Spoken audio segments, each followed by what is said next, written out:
listening to Hungry for More, an Epicurean's Dilemma. I'm your host, Trish Close. It's the movie lady on the podcast today, also known as food stylist Christine Tobin. If her name sounds a little familiar, I've interviewed her before, episode 128, if you want to go take a listen. She's been the food stylist for movies like Little Women, American Hustle, Joy, Labor Day, just to name a few, but she recently wrapped up the HBO Max series Julia. The show is absolutely fabulous. She talks about her connection to the culinary icon, how she grew up watching Julia Child in her own home, and really how this project has come full circle, not only for her, but for so many others involved. We took a deep dive into her process, what she wanted to accomplish every day going into work, and what she wanted to really put out there, channeling Julia in all of her cooking. She talked about the successes and the challenges that she and her team faced. And we talked a lot about timing and how Christine really likes to put things out there in the universe and see what comes back. A coffee mug, specifically, with the quote, "Life itself is the proper bench." Here's Christine Tobin.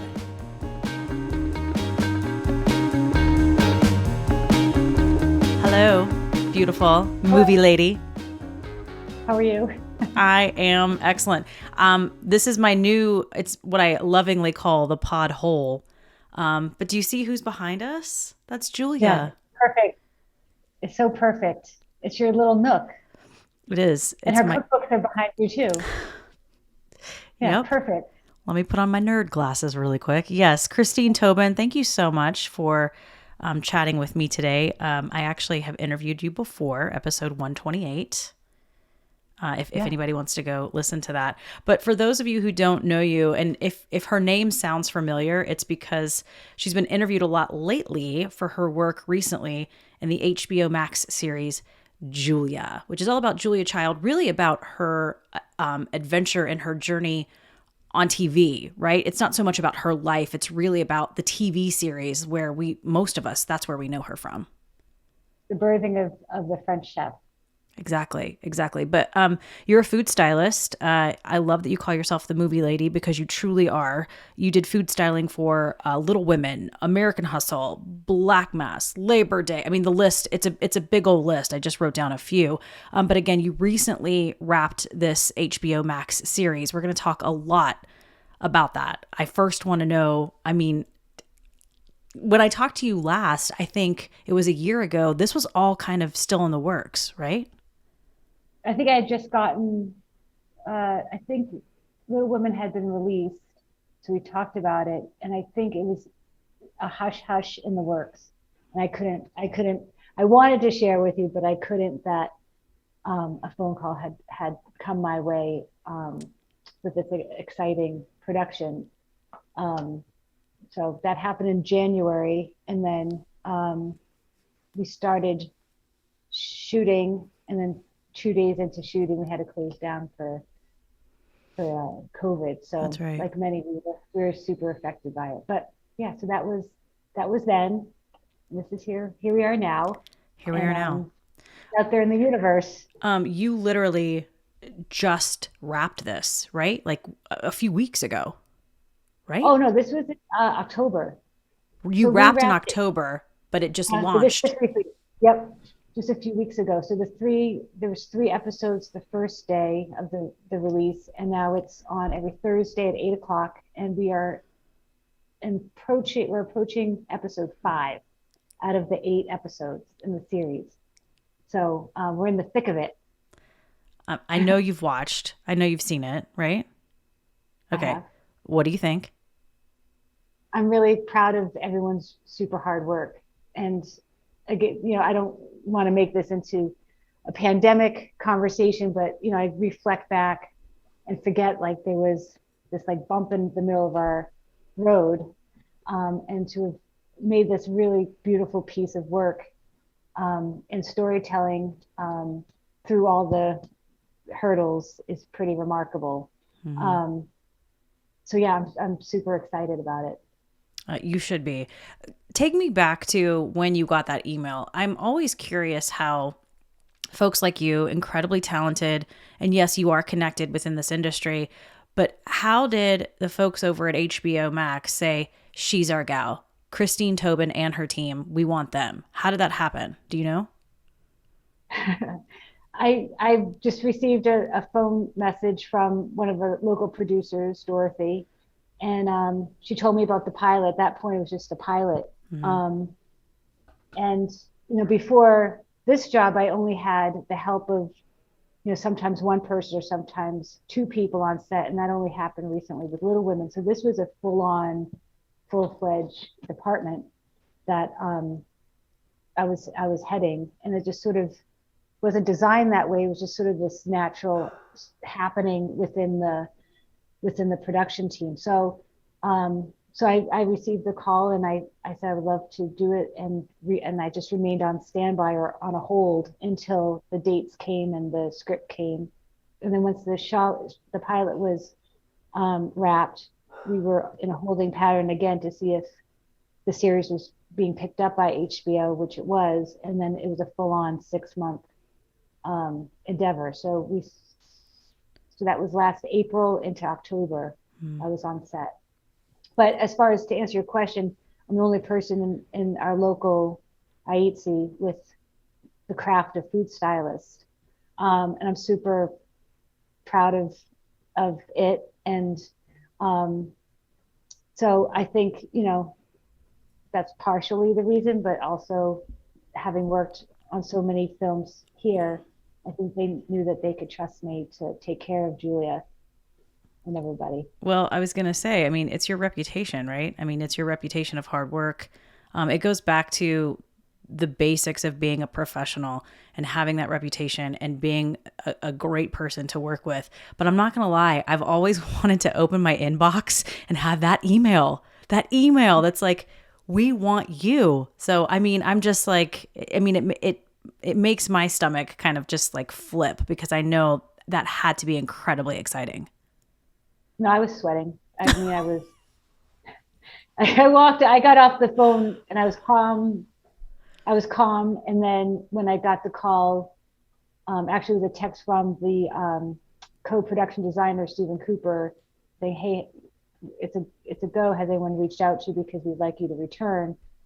That's when I really started putting on the green light and got more excited than nervous. But no doubt there was a lot of, I held a lot of responsibility and felt the pressure because we all know our culinary world, things were certainly put under a microscope. So I just wanted to do things as true to her in executing her foods from her cookbook and all the foods that of her favorite restaurants, but also really act as a support system for Sarah to when she's there orchestrating some of these action shots. So it's really, being her backup. Right. And which she did so beautifully. Oh gosh. She's wonderful. It's so good. I've seen the first few episodes and there's a couple I've watched twice because they're just so good. So good. Have you seen it yet? Have I seen what? Number 3 yet? Yes. 3. Yes. Yeah, that's a good one. That's one of my favorites.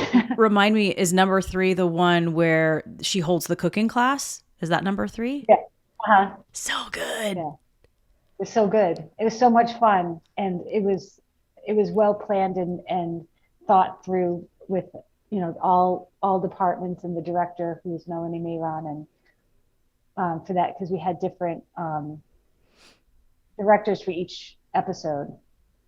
So some did too, but she was the director on that one. But yeah, a lot of moving parts in that one. So it's when all those moving parts happen and people start sweating and we're just like, it's just food, everybody.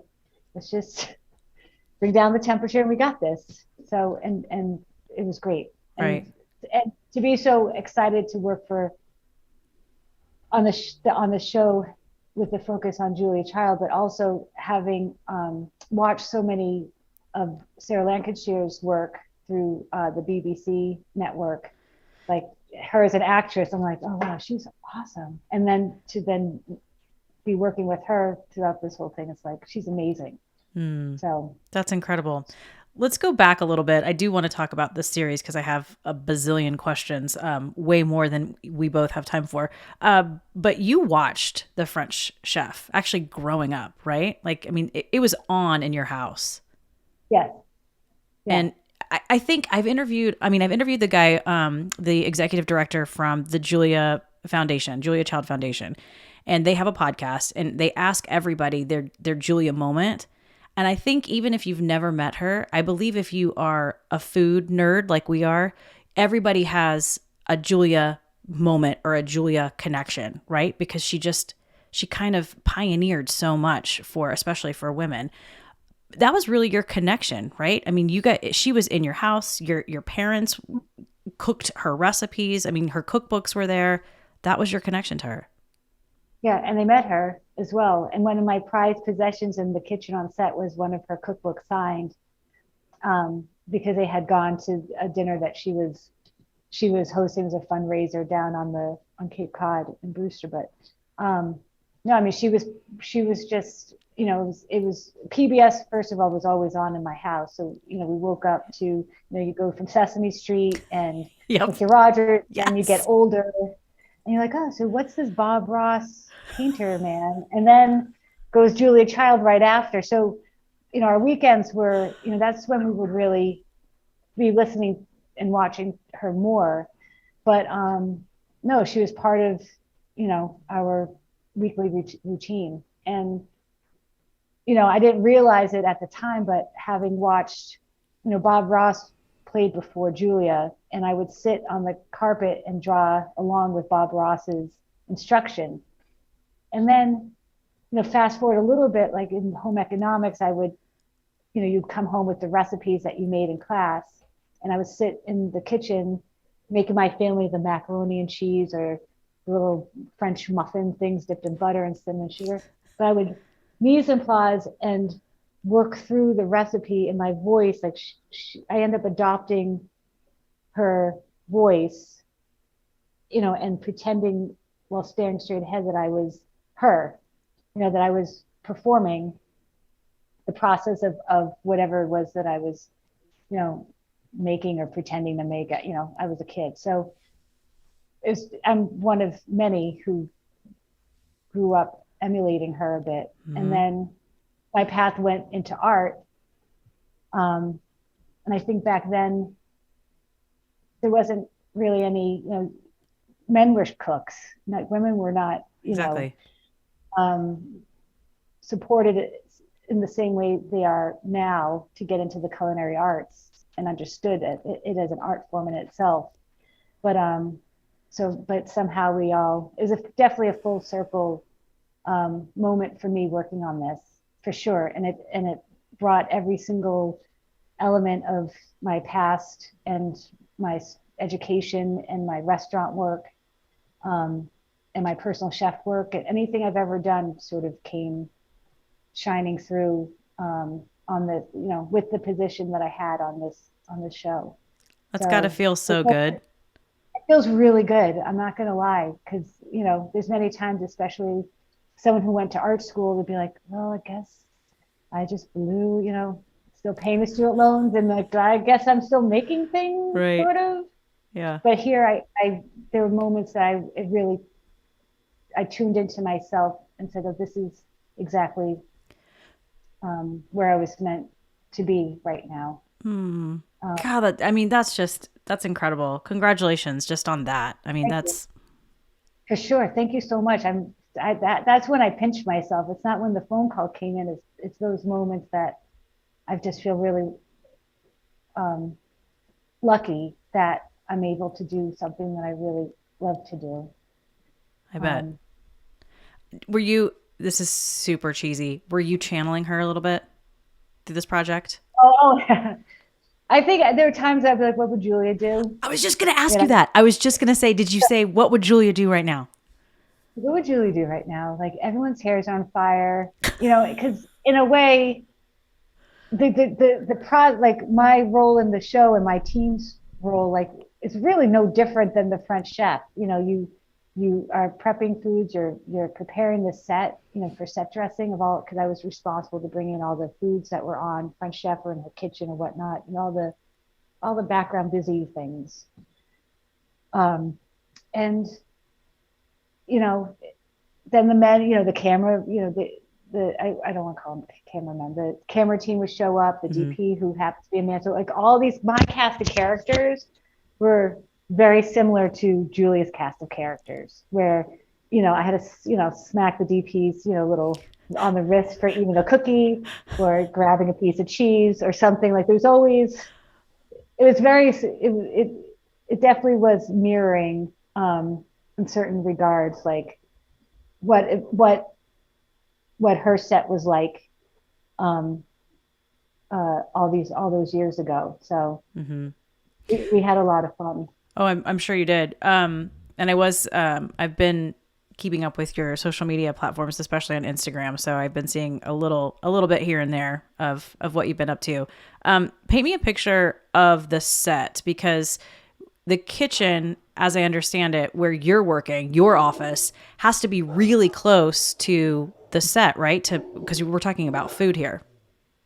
Yeah. So in this massive warehouse, we were located in Avon, so not too far from here.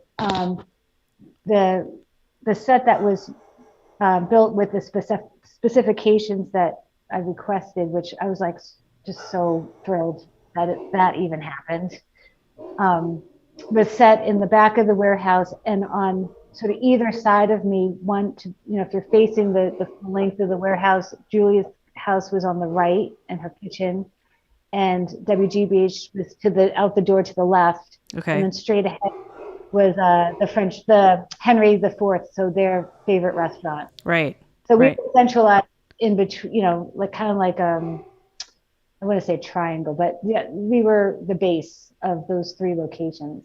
And then when we did on location shoots, so the other restaurant scenes, we had access to through the back. We would load all of our foods to a mobile culinary truck. So then we acted like almost like a commissary kitchen and bounced out, out the back door on the truck. I don't know if you can hear my dogs barking. Yeah, they're super cute. Cute. Oh man. Do you mind if I pause really quickly? I have the door shut, but I just want to. Okay, give me 1 second. I apologize about that. No need. They're like literally sitting out in the living room, just barking at the door for no reason. They just really desperately wanted to say hi to you. So that's what it is. One question I did have, and I think for everybody listening, food stylist, when you're talking about your job specifically, all the food that we see in whatever movie that maybe you've been a part of, or especially like this series, since that's what we're talking about today, all the food that the actors are eating, all the food that Julia is preparing in her kitchen or in the studio, that's you and your team, right? You've done that. Yeah. 100%. Yes. You've made it, you've baked it, you've sauteed it, you've butchered it, right? I mean, this is all you and your team. Yeah, it starts with the scripts and breaking it apart, researching. From my kitchen, from the start, before in the meantime when the set was being built, testing all the recipes, photographing each dish. So because in Julia's cookbooks, you don't see an image, you might have a little sketch, and it's mostly in the process illustration. Right. Or videotaping, an iPhone video of some sort of action that was scripted. This way, I was immediately able to send things out so people can understand how this food was to behave, or what that beauty would look like. And then, once we were in the kitchen, we just sort of did it again. And some of those bigger scenes with very temperamental foods like the souffle, that's like the big, that's like the most difficult thing you put on camera. We're just gasping for air, hoping that, and it worked out great. But we had that space and time to really work on the beats of that scene. So every time they were to say, "All right, go action," there's a fresh souffle there. So yeah, everything was Wow. really well thought out, researched, discussed, and executed and babysat, and then enjoyed because we had such a wonderful program through one of the PAs. She was a production PA, and then turned into her special positions as being in charge of recent, keeping us a green set. So we had compost and recycling. We had a communal refrigerator, so cast and crew can enjoy some of these foods that we had so much of at the end of each day. So, yeah, the food played a big part. Oh, From, yeah. each day. People love you. I mean, you're back there cooking for, obviously, I mean, this is your job. And then there's leftover souffles or coq au vin or whatever. And they're just like, yep, taking this home. Thanks, Christine. Again, it was very much like how Julie, again, it's art imitating life. Each we walk in, like, all right, so who wants this? Just like how Julie walks in with a plate of petit fours. I mean, the spirit of Julie's spirit was definitely felt throughout the whole set each day. Just the way we all worked together, and Sarah being wonderful, and David and Bibi, like it was just a really wonderful time. And food does play a part. It's more about them, but it's just proof that food brings so much joy and happiness no matter where you are. But it does have a place in storytelling, especially with peace in particular. And how everybody wants to be in the kitchen. Everybody. We had an open door policy. Did you? So people, yeah, yes, for sure. I mean, it was a little difficult at first because of COVID, and what they had very strict sort of protocols for us as a crew of who can be on set and all that stuff. But once things, especially over the summer, sort of quieted down a little bit, we had people just perched like birds, inside, and like, what are you doing? And also, one of the things that I was so happy they agreed to is I wanted windows in the kitchen so we could see out and see, the red lights when they're shooting, when they're rolling. There's like a red beacon light from pillar to pillar. Right. So I can understand what was happening outside the kitchen, but really it turned into like this little light box, so people on the outside could always look in and tap on the windows and see what we were up to, or pull pranks and do the whole like I'm disappearing act, or I don't know. It was so well, and that's your connection, right? So it's not it's not so separate. You're not in this completely different building where no one sees you. You're right there next to the actors, next to the directors, next to the camera people. So it's all about connection, and you were all connected throughout the entire thing, sounds like. Yes, very much so. And we all worked very well together, and I think systematically, like a role of food stylist is to work under property, and you're sort of, have this person, the prop master, be sort of the middleman between you and the director, you and the actor. In this case, having full access to all the people that I needed access to do my job was just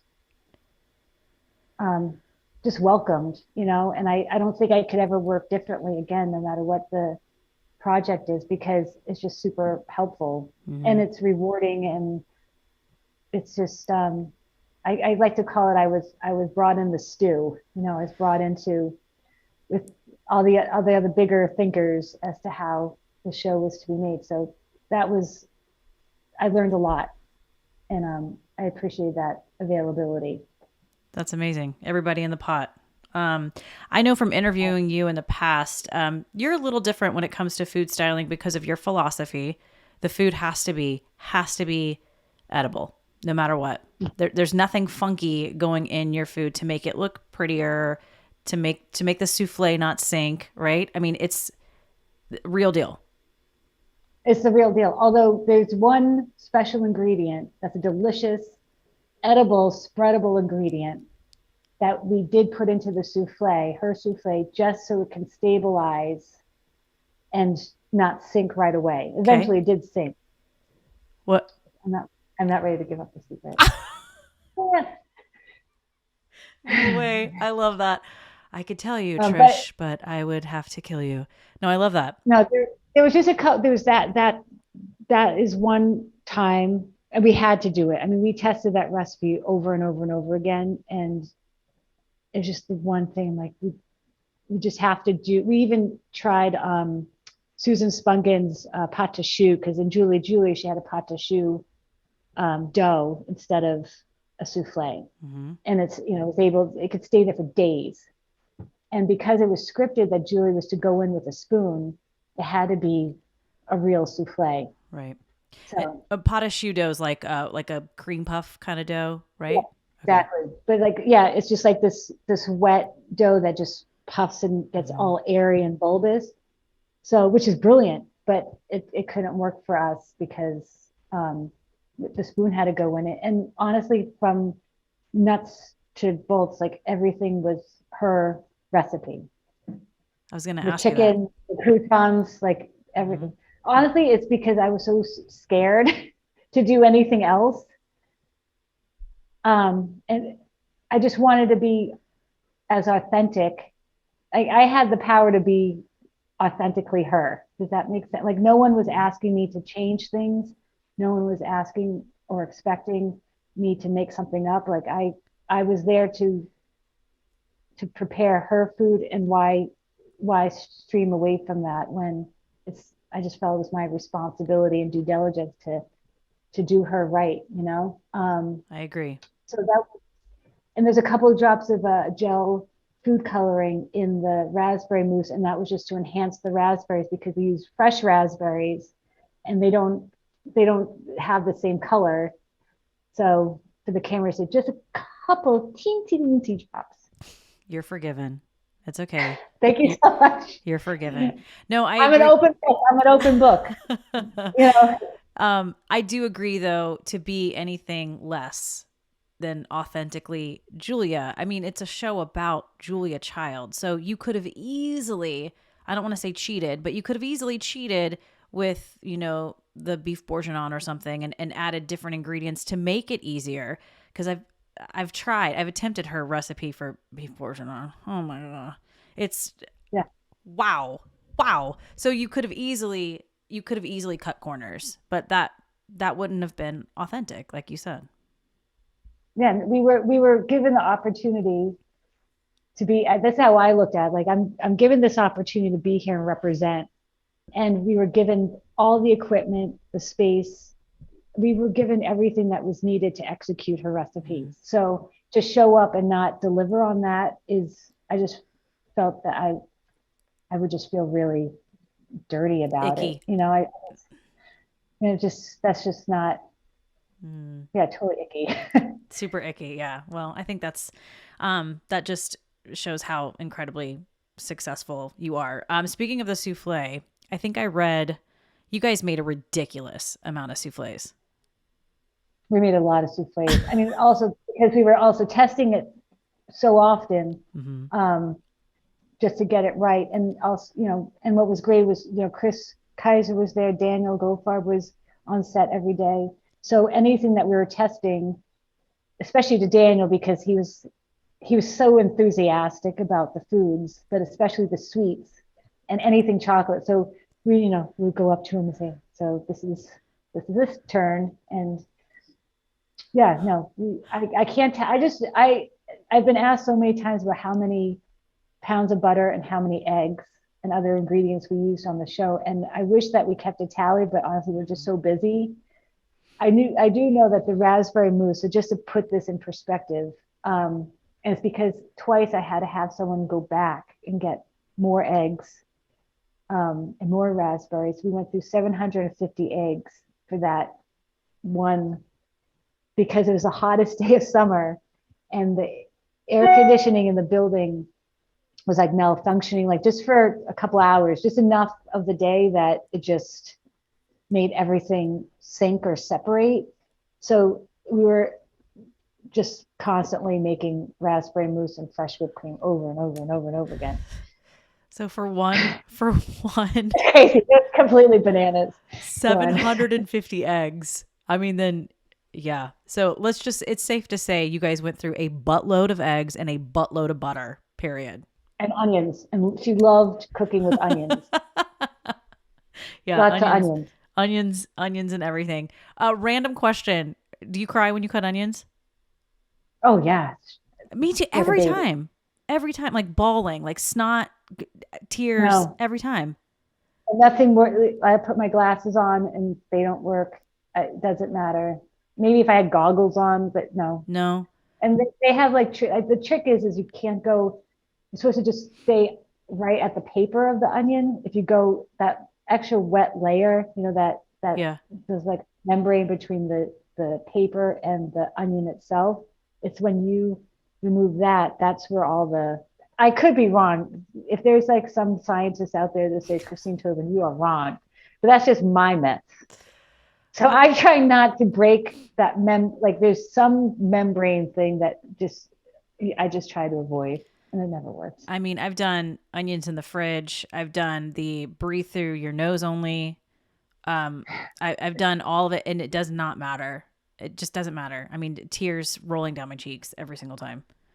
Um, We were all standing around crying, around the table. Again, like art art imitates life, We were all just like Avis and Alice in their scene, they're just sitting around crying. Perfect. That's brilliant. What other challenges? I know you said the souffle was kind of a rough day, but overall, and I'm sure maybe the pandemic probably played a role, COVID played a role, but any major challenges that stick out to you from this particular project? Um, I mean, I think just COVID was number one for sure. Um, I was. Oh wait, and I want to say about the souffle. I would say it was challenging. I want to make sure that I'm not misunderstood with your listeners. It was challenging, but the key is that we were so well oiled as a machine to get everything right. And what was the best part is I kept in my back pocket like all the times that the camera doesn't wait for people. Like you're done. Like you have to be ready all the time. And I always am. The food is always ready.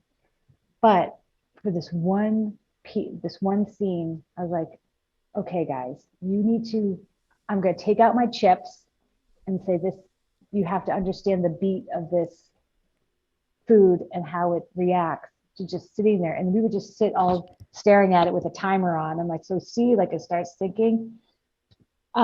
So for those people who are maybe interested in doing this for a wacky reason on set, just make sure you're always prepared, always do your research, and it always works out. If a souffle can work out on camera, like you could basically do anything after that. Sounds like it.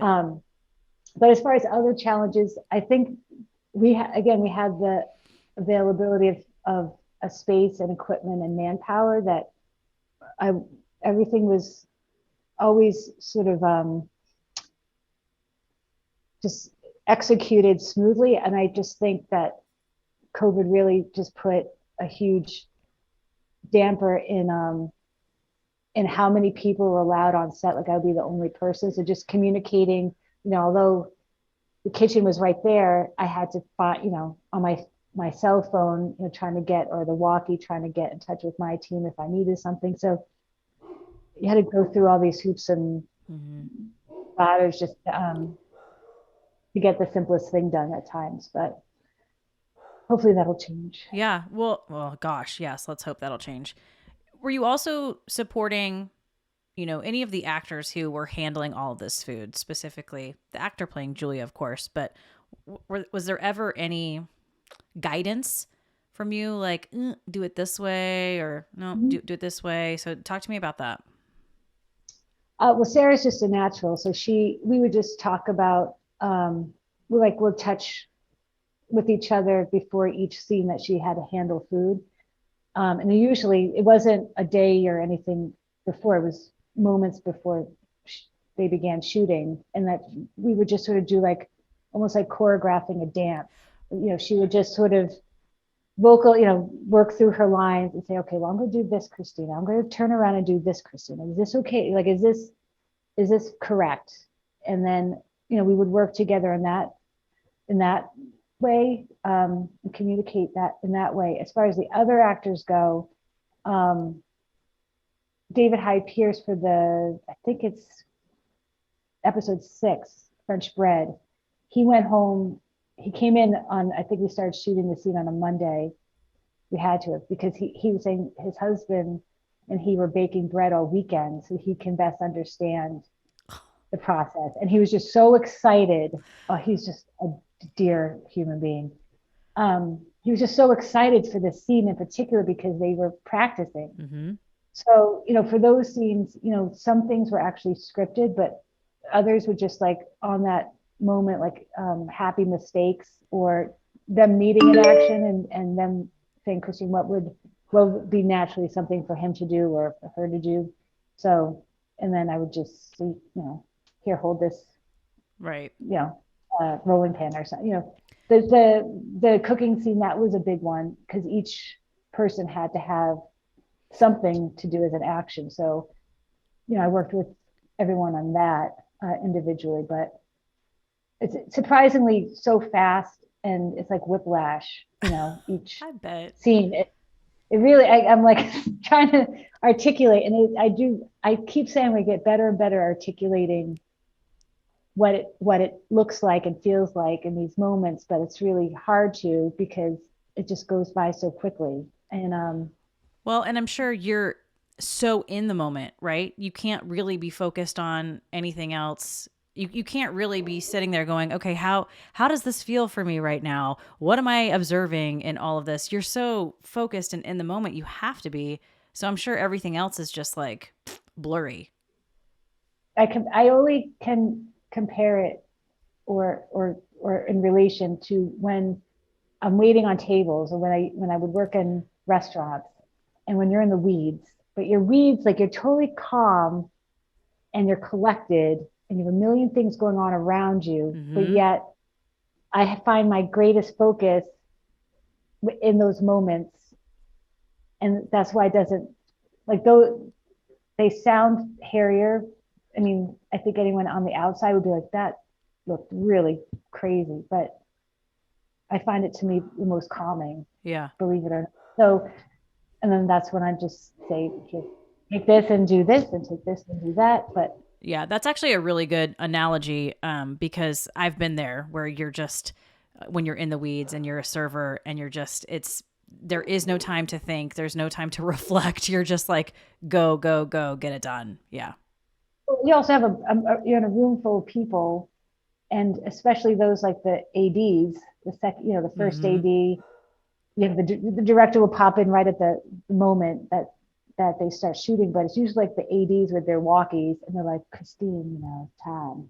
But it goes, and I'm so fast, so you just have this other pressure of like, you don't want someone saying they're waiting. You do not ever want someone to say they're waiting on you. No. Oh gosh. Never. I can't imagine. Yeah, that would be the worst. Yeah, the thing that comes to mind, the scene that comes to mind is when it's that first, maybe it's the first time Julia's in studio and she's making coq au vin and the knife's not sharp enough and she just breaks the chicken bone and chicken goes flying. I mean, when I saw that, I thought of you instantly. I was like, well, I was standing on the other side of her while she was working that out. It's like, there needed to be a gag. And because it was scripted, the chicken goes. And so she's like, so which part of this bird would be the easiest for her to pull? And I would just stand there. And so honestly, she was just methodically just touching the bird and holding the knife. And she's like, I think I'm going to do this. What do you think? I go, okay, I'm going to do this. And then she's like, okay, that's going to work. And then she looks at me and I say, I think you just did it. Okay, just stick with that. And then Charles McDougall, the director, would come, and then I would allow, I never would overstep her and her words, but we just worked. We had very good chemistry, and I just followed her lead really because that's my job. I wasn't there to tell you what to do. Well, and too, just thinking about how, you and your background, how you're sort of guiding the actors. Julia had her own style of cooking, like as most chefs do, right? They stir things different ways. They crack the pepper in a certain way, but she definitely had her own style when it comes to the kitchen. And the first thing that comes to my mind, and correct me if I'm wrong, was just kind of like, just chill, like just super laid back and chill. Nothing was very It didn't seem, nothing was super urgent. No, she just, but also kind of clumsily. Is that even a Yeah, word? Clumsily. it is now. Well, it is. Yeah, just she's just there enjoying herself, Mm-hmm. you know, and talking to us as she was, if there was a friend in front of her or somebody, or the wall in front of her, like I was, or the window, whatever, just no, it was, there's no like tricks or always just like happy accidents with Julia. And I think that did add a breath of relief for me as a stylist, because I'm like, so nothing has to be perfect except for the souffle. So, um, but this, it's her food is just like naturally just rustic, beautiful, fresh foods. And here in Boston, we were filming in the summertime into fall, so I have my farm right down the street in Brookline, Allendale Farm. So I would go there to get the tomatoes and lettuces and French radishes and herbs and such. Like, so I had access to all these things just to flush out, what and how beautiful food is, and really no different than the food that she was, curating from her various markets, and worked closely with Ronnie Savinor, who is the butcher in Cambridge that was her butcher. His Right. father was her butcher. So, definitely spreading her spirit locally too, just, with local businesses and purveyors and such. So it was fun It to seems, embrace that. yeah, it seems within this project, a lot of things have come full circle. That's what it seems like. Is that Oh, for accurate? sure. Okay. Very accurate. And I maybe at some point I'll have a better, I have some time off right now, a few weeks, that I really hope something, I have my aha moment. I'm like, oh, that just like, and I can write it down and be able to articulate it, because it is such an unusual craft. What I do is an unusual profession or a craft, but in this particular project, and just like the level of responsibility I felt and closeness I felt, like how to best formulate words, and not just come out with jazz hands and be like, it was great, everybody, this is amazing. Jazz hands are perfectly acceptable. Again, I think you've been articulating it beautifully, honestly, but it's just, it sounds like it was one of those projects that it was so magnificent. You're still, even after all this time, you're still kind of going like, what just happened to me? Yeah, totally, always just what just happened. Yeah. And I had to pull out the scripts recently, um, and her cookbooks, where I have like, every few pages there's a post-it note, for for each recipe, which I'll never remove from the books. But I'm like, wow, like, and you don't even see, there's so much food in the series, but a lot of it you don't even end up seeing. So all the food for background, Mm-hmm. um, diners and such, like there was a lot going on each day. Um, and we were just out celebrating a couple of Sundays ago. My team, we were throwing a little soiree, and it was nice to see everyone relaxed, because we've been just on the go and just recovering a bit, I'm sure. because it's no different than a restaurant or a catering company. Like we were operating at full speed, culinary, and it's labor. It's a laborsome job. Well, for cooks, chefs out there, I mean, cooking is work. It is labor intensive. It can be. You're on your feet, you're bent over a counter, you're using your entire body to do whatever. So yeah, it is very labor intensive. Yeah, that's why I say when people ask, see more frequently, since I shouldn't say frequent, but from time to time, since you know I've been out there a bit since Little Women, and people are interested in reaching out, and young people, and who I encourage, of course, and love having conversations with, like, what I love to do, what you do with how do I get into it. And it's really hard to explain because it just was by chance, really. But if the only thing I can ever come up with and just be totally solid with is you have to have restaurant experience, both front of the house and back of the house, because it really is no different. It's just like different moving parts, but it's every day. It's like you're on working the line of a restaurant and like a tour bus shows up suddenly and you're like, I gotta get all this food out now. So like that's and like man. it's for like those people who are adrenaline junkies, that love the speed of it, and the high of it, because it is a full energy. And people see me and my team work and they're just like, yikes. Oh, I bet. I bet. I mean, we are just, arms are flying. People, no, we're like, I like to tell people we come in like Destiny's Child. You're like, we come in like fans blowing in our hair, and we're just like on.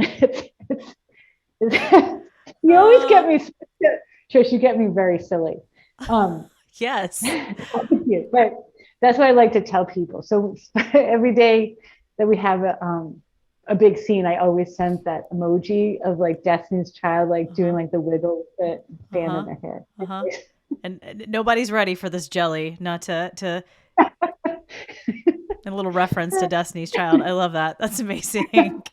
I want to see you and your team just kind of like a stance, a pose, when like hair blowing, and I love it. There's something on my Instagram that I filmed one of our last. It was during Lutèce, a French restaurant in New York, and that was a big scene as well, a big pastry scene, but beautiful food. And they all dressed like me. It was one of the last days of us shooting. So because I wear like the same thing every day on set, and they all dressed like me. So they did like a catwalk in the mobile truck. I'll send it to you, but it's on my Instagram. I love so that. They got their time to shine. We'll do more of it though. Beautiful. Perfect. I was going to ask you, because you said you worked in restaurants. There's a huge difference in making food look pretty on a plate for someone to eat it versus making food look pretty for the camera. Mm-hmm. Huge difference. Which I do it. So if there's like like they call them inserts. So when the food isn't under a camera, so the beauty.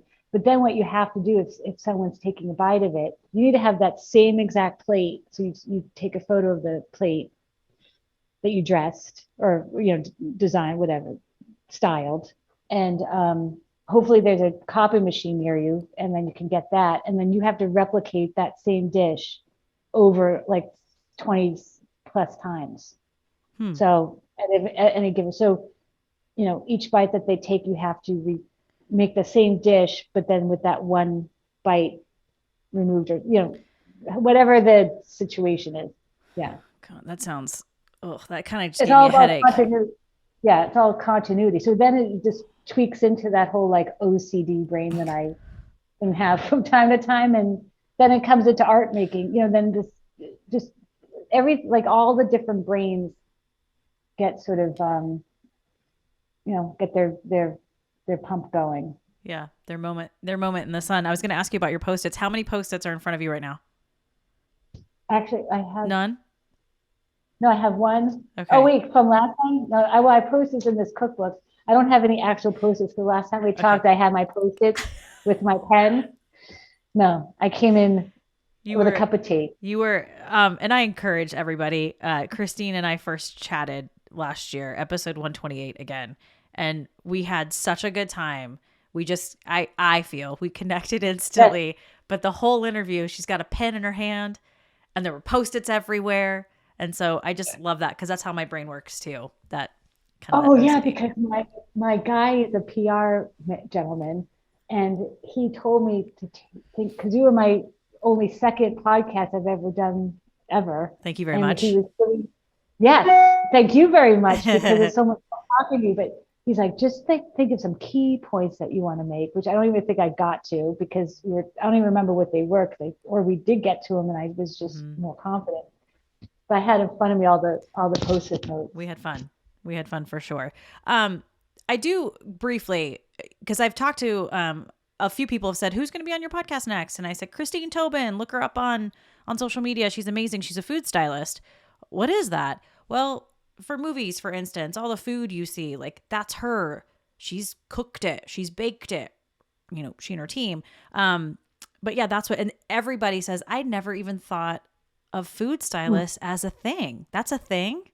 So I think it's gaining popularity, don't you? Because we are more now seeing shows and movies that are all about food and we're addicted to them. And there's someone like yourself on these productions making all of this happen. So I feel like your job, your occupation is starting to have a light on it more. I think so. I hope so. And I mean, I feel just from what has transpired since the release of Julia and the interest that's come my way. I'm a quiet little mouse, Trish. I like to stay under radars. And I know. I'm very quiet. I know this about you. The social media thing is like a dead giveaway of like how, but I feel like it's not necessarily me, but I feel like the craft of food styling on film, like we've just been like blown out of a rocket ship, you know, like and I feel very not protective over it because I want to be transparent as to what the job entails. But really celebrate the craft because it's not only something I love to do, but like it is a really big part in storytelling. And, you know, there needs to be maybe a term like a culinary storyteller. I don't know if that even exists, but like when you're seeing a set, no matter if it's a sandwich, there's a reason why food is there, even if they're peeling an egg or something. There's a reason that it's part of the character, part of the narrative, something that there's food there, and we all pay attention to food. We all need food. We all love food, even those of us that might hate food or have issues with food. You know, it is a powerful tool in storytelling. So I really hope to, as a food stylist, and especially after, you know, from this moment on, like just really elevate the craft and its importance, because sometimes, you know, I've been shooed, you know, okay, food lady, you know, boop, boop, you know, we don't need you in the room. I'm like, oh, I guess that this is early on. I'm just saying early on. Right. Just mean there's a reason why there's people. Everyone has a purpose on set, from the electrician to the gaffer to the special effects. For sure. Smoke, and for food stylists to bring food in should not be any differently cared for than a car crash or a love scene or animal, you know, baby scene, whatever. Right. You know, it's not. There's all sorts of moving parts to it, and it is the most temperamental actor you can have on set. So having someone skilled to take care of that actor would be in everyone's best interest. Well, and I've always been of the school of thought that I'm not the expert on everything. So if I have someone like yourself, I'm 1000% going to say, what do you think we should do? What do you think it should look like? Because I certainly don't know everything. I don't have all the answers. So I would absolutely look to you when it comes to all things food. And culinary storyteller, if that's a job, can I have it? I want that. Well, you are definitely a culinary storyteller, for sure. I'm going to add that to my resume. Culinary storyteller, says No, Christine I really Tobin. think that you should. No, for sure. That's I'm great. not just saying that. Okay. All right. Done. Don't you feel like, yeah, you are a culinary, like this is like, there's a reason why you're doing what you're doing now, is because you like sharing stories of culinarians, but also you have your own culinary story. Yeah. And that we all do. And but, I love pulling out all your secrets. This is great. Oh my God, I can't believe it. Just it makes me happy. It makes me happy. My allergy medicine made me do it. I'm not responsible for any stories that I've said on this podcast. Did you ever think you would get an opportunity to work on a project like this, like Julia? No, never. I never thought I'd be talking to you, talking about Julia. Like none of this. So or my job for that matter, you know. That's another thing to, you know, I'm thinking about. Like, how did this, like, who would have thought, you know? And then I am someone that always thinks like there's something happens for a reason all the time. And I do believe when there's, you know, a door closes, something else opens. But I will tell you this, and I haven't shared this because you're bringing out the kooky in me. The Christmas before I got the phone call, my guy gave me a Julia Child mug, which I thought was odd because it's not like I go around, you know, Julia, or cook her recipes at time all the time. Julia. I was like, interesting. And then just like 2 weeks later, the phone rang for Stop. Julia. No, see, I believe in these things. I Me know too. I'm telling you this because I know that you do too. Okay. If I wasn't wired up to you, I would go right now and get the mug.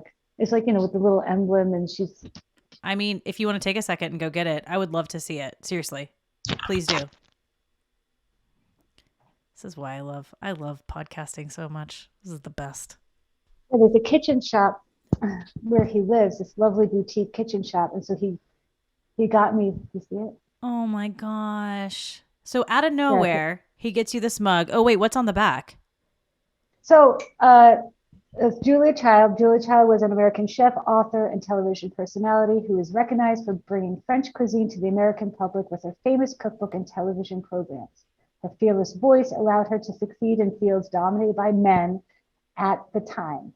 A woman ahead of her time, Julia became a source of inspiration and empowerment to other women. In parentheses, life itself is the proper binge. Man.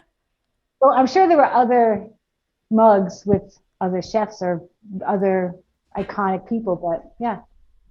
So that was someone telling me you're going to get a phone call. So lesson is always just put all your feelers out there, no matter what you do in life. I so agree. Put it out in the universe, and then things will bounce back. I so agree. Put it all out there. It may not come when you want it to necessarily, but it's going to come when it's the right time for you, I think. But I am so into all of that. And that was life itself is the proper binge. Is that what she said? Is that backwards? Nope, that's perfect. Gosh, she was just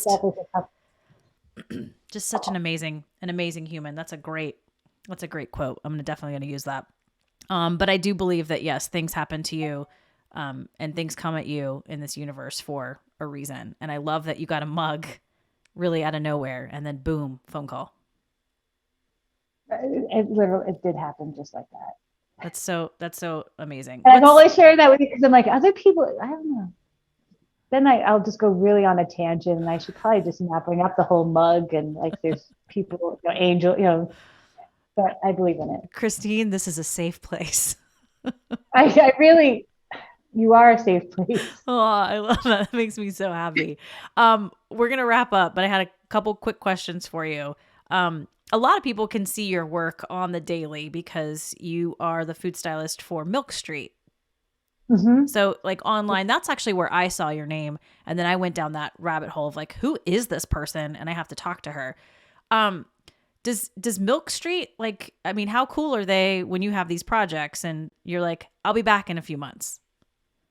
They're very, very accommodating for sure. And things always work out with their schedule. So like I just wrapped a big cookbook with them. We did a pantry cookbook. So after we wrapped Julia, I had a week off and then I went right back to Milk Street. So and just for like the last couple of years, and I'm so blessed to be saying that because a lot of people during the pandemic have been struggling with work. And so I feel very lucky to have had these experiences. But, you know, I just, you know, everything just sort of fits in. I just miss, of all the 6 years, I've missed one cookbook and while I was on Julia, one project. Wow, that's incredible. They won't, you know, I definitely do not expect them to hold anything up for me. Just, I appreciate the flexibility and understanding that as a freelancer period but this is a big part, you know, both places are big parts of how I like to work. I like, as gritty and chaotic as film work is, there's something to be said about the stationary work at Milk Street and just really celebrating all these global foods and flavors and just sort of play around, different, with the same artistic eye, but just different, and just very quiet. I mean, there's just three of us, Yeah, no, that's incredible. I'm gonna pause one more time and tell my dogs to shut up. I'm so sorry. They're just little puppies. We have big dogs. One's an Italian Mastiff. That's the big bark you hear, and the other's he's a cross between a pit and a jackrabbit, I think. I mean, just he has like this asthmatic bark, super annoying. No, that is incredible that you have an employer like Milk Street that supports all of these projects that you're doing. That's absolutely incredible. What's next for you? You can take it easy for a while. I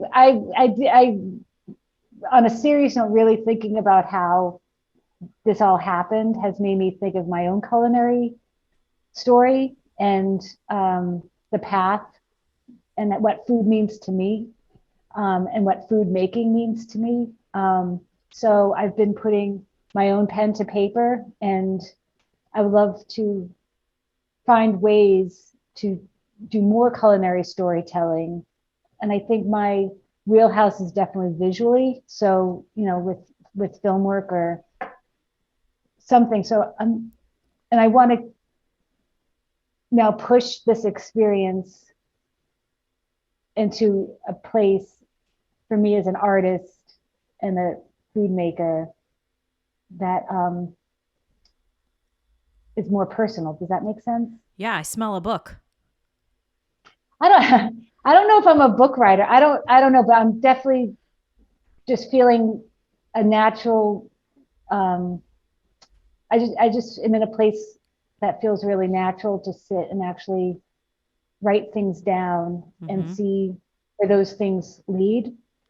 And then I have Milk Street in the future. I mean, there are things happening in the future, and we are waiting to see if we have the green light for a season 2. So, I say I have a few weeks off, which is a gift, but that the phone will probably ring as soon as we get off the phone, and it could be anything. So, Let's and I hope always so. say, yeah, but it's nice being home with the kids and all those moments. Like I straightened my daughter's hair this morning before school, and that felt really good. So all those moments are just as important as, the jazz hand.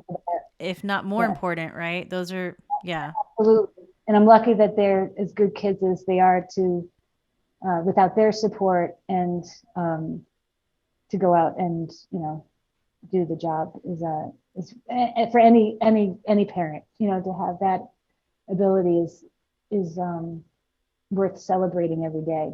So that's what I've been doing. Well, I would say, this is just my 2 cents, but I would say, first of all, you're incredibly careful with your words. It's actually, I think, a gift, because a lot of people just usually say whatever comes to mind. Blech. It's like vomit of the mouth. And you don't do that. You tend to really search for the exact word that you want to use in the moment. So I do think you would be an excellent writer. And then you could add that with all of these beautiful pictures of food. So now you have this like beautiful artsy book, which is just, that would be you. I'm just saying, I'm just throwing it out there in the universe. Well, I just think food evokes emotion. And I was just thinking of all these food moments in my life that I could see, I witnessed because I was there physically, and there's visuals connected to that. Exactly. So then just wrapping my head around it. And I just think there's always just throwing things out into the universe, Exactly. seeing what bounces back, the worst possible thing, Just keep wrapping your head around it. Just keep wrapping. Just keep doing that. And I turned 50 this past New Year's. So so again, similar to, I look at Julia's story and I'm standing there, hearing the words out of Sarah's mouth, as Julia child, and Paul's, David to her. I'm like, this is like life, like today, like now, like time Totally. is. So yeah, again, it's like a wild, Mhm. um, it's a wild existence. First of all, you look amazing for 50, first of all. But also I am right there with you because I completely changed careers. I ended, this almost more than 19 years in the news biz right at 41. I'm 42 now, and I just look back. Julia was really, really kicking it into high gear, like right now, like at that Hmm. age. So I hold on to that because it's like, as you just said, it's happening right now, like It's right in front happening of right us. this second. Look at me and you right now. It's Right now. happening. It's happening. Me and Yay! you. She was 50 when the French chef, that's, and why not? I just said that the other day. Someone said, "Why are you?" I said, "Why not?" I just said that the other day. Yeah, if you don't need a reason why, just why not? We do not need a reason. No, That's why not? exactly.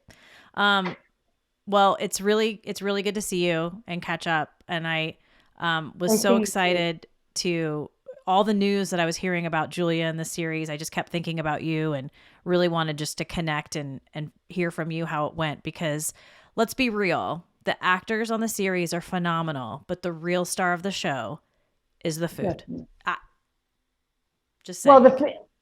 that's very nice of you to say. But food does play a big part, and even if there's not even food around, even when they're in the office space with Fran, like it's still part of the dialogue. Like Mhm. food is a constant, mention and thread to everything, and it is in my life, and it's probably I wake up thinking about what I'm making for dinner. We're always talking about food. Always. What is for dinner? You know what? I was in Rhode Island yesterday, so I went to Federal Hill, which is the Italian section. I bought some beautiful fresh sausages that had fennel in it. So I'm going to Mm, do something with those tonight. that sounds The amazing. kids, the kids been asking for scalloped potatoes. I I was think gonna say potatoes, sausages, and like yeah, potatoes. That's my go-to right there. scalloped potatoes. I'm going to do something easy, something simple, and just be present. What are Perfect. you making for dinner? Yeah, you're always cooking. I am always cooking. Today actually may be a leftover day. I made halibut yesterday, like a pan-seared halibut with crispy prosciutto on top, a little Yeah. sautéed spinach, like a shallot butter sauce with some parsley. It was really good. So I have a little bit of that left over. I may just like munch that and not cook tonight. Take the night off. I haven't decided yet though. I bet you're going to be taken out on a date. Someone like a lady friend, your husband, they're gonna be like, it's time to go out. We Let's need go it out. because we now, well, here in Boston, we can. I think you probably where you are, you can. We can too. It's been really nice actually. We had a beautiful dinner at a brand new spot on Sunday. It's called Bar Juliette, kind of like a French inspired place in downtown Ashland, and the food was phenomenal, absolutely phenomenal, and it just felt so good to be there with other people, having a glass of wine and eating some amazing food. It was amazing.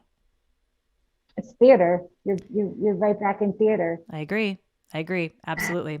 It's been beautiful to catch up with you again. Christine Tobin, food stylist, movie lady. She's a food stylist to the stars. That's what I call her. But You're very just recently wrapped food styling for the HBO Max series Julia, and I've been watching, and it's incredible, and the food looks amazing. So congratulations to all of your success. I'm just so happy for you. Thank you very much, Trish. And it's super always nice to see you and talk to you because you're just so easy to talk to. So thank Hmm. you. Well, that makes me happy, and I hate to say it, but we're connected forever, just because. Yeah, sure. Absolutely. And listen, if we were in the same state, even if we were just a state away, I'm sure we would have met in person. So we'll just make that happen Hmm. sometime in the future. Yeah, I'll find my way. Now, I'll find my way out there, and we'll cook and eat together and drink. and drink.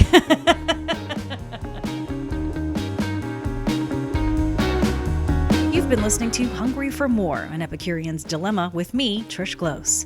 You can watch this podcast and subscribe on my YouTube channel. Just search Hungry for More, an Epicurean's Dilemma. You can also listen and subscribe wherever you like to listen to podcasts.